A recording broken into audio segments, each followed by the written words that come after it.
Okay, here's our bearded dragon. His name is Carl, and he put us through quite a scare last night. I was looking online to find information about lost bearded dragons outside, and there wasn't much on there, so I figured I'd make this little video and just share my experience with the whole trauma of losing your bearded dragon outside. Now, this is our area here. That's our cat Purple. He gets along reluctantly with the bearded dragon. But this area right here is where Carl first caught his crickets and stuff like that. Now, I'm not going to go around looking underneath things and stuff like that. I have found him in the Christmas tree before, and we've found him underneath things inside the house too. He crawled inside of our easy chair one time as well. But anyway, what happened is we forgot Carl right in this area right here when we headed to go swimming. We just drove off and left him here. Now, a lot of the videos or a lot of little bits of the information say that they don't go far, which I found that kind of true. I want to get back here to give you a little perspective on it. Okay, here's the spot where we hang out, and he plays in the grass and stuff, and there's where we left from. This is our home, and in the front, you can see the front is right by the truck there. So where I found him was over here in this area, and I looked everywhere. I was looking underneath things and stuff like that. I'll return right back here. Okay, getting closer to where he was. Here is where he was, and he was just up in this bush, and he made himself, I think it was that one, but he was off the ground, and we're about 50 feet away from where he actually did turn up missing.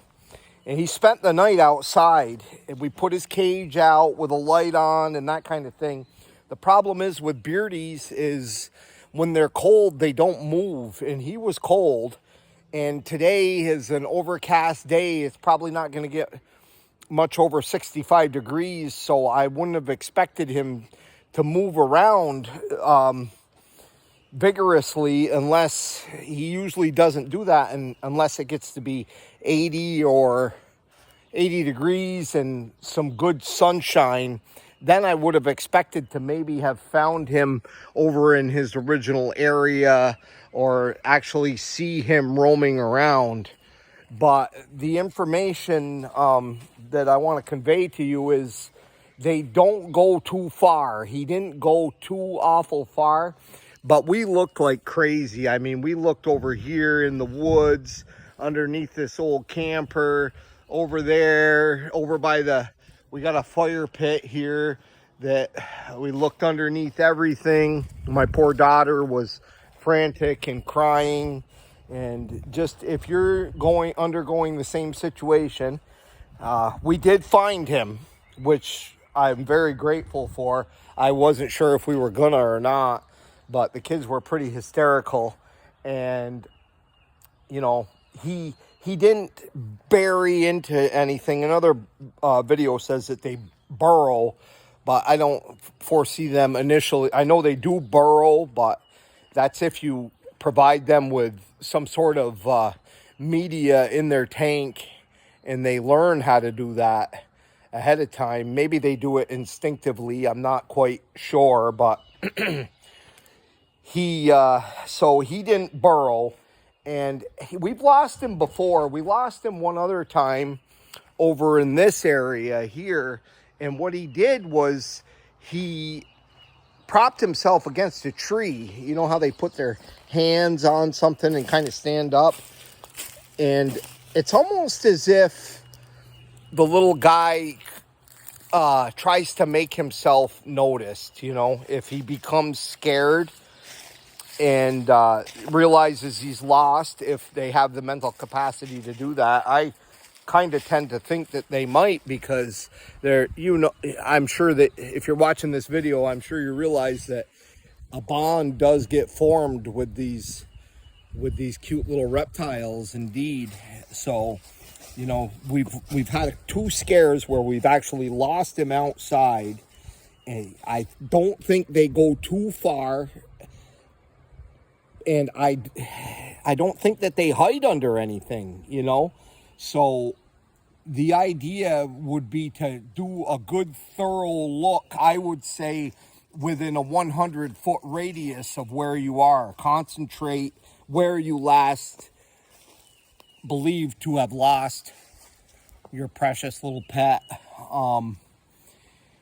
Yeah, like I said, I'm sharing this video just because I know how I felt, and I know I go to the internet when I've lost, or whenever I get in that I'm nervous, my kids have some sort of an ailment or a pain or anything. So it's nice to have something there to, you know, look at and research. But like I said, 100-foot radius.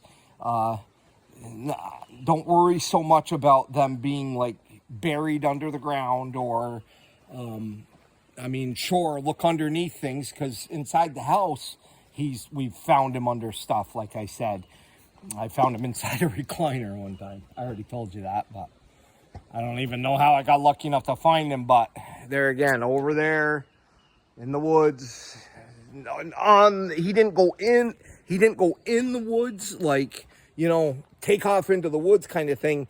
He only went so far. He got himself a little perch, and I think he did his best to remain noticeable. I almost feel like they have that mental capacity to be noticeable. So, you know, if it was a hot sunny day, maybe he would have been moving around and we could have spotted him like that in the morning.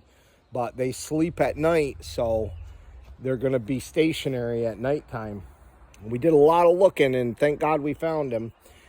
But good luck if you're watching this and you've lost your beauty. I'll send some positive energy to you to find him. That's another thing. My son said that he believed in his heart that we were going to find him, and we did, you know.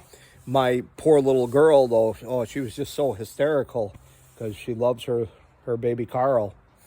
But me and Purple say goodbye. We even tried following the cats around, hoping that they would find them, but they didn't. So, yeah, good luck.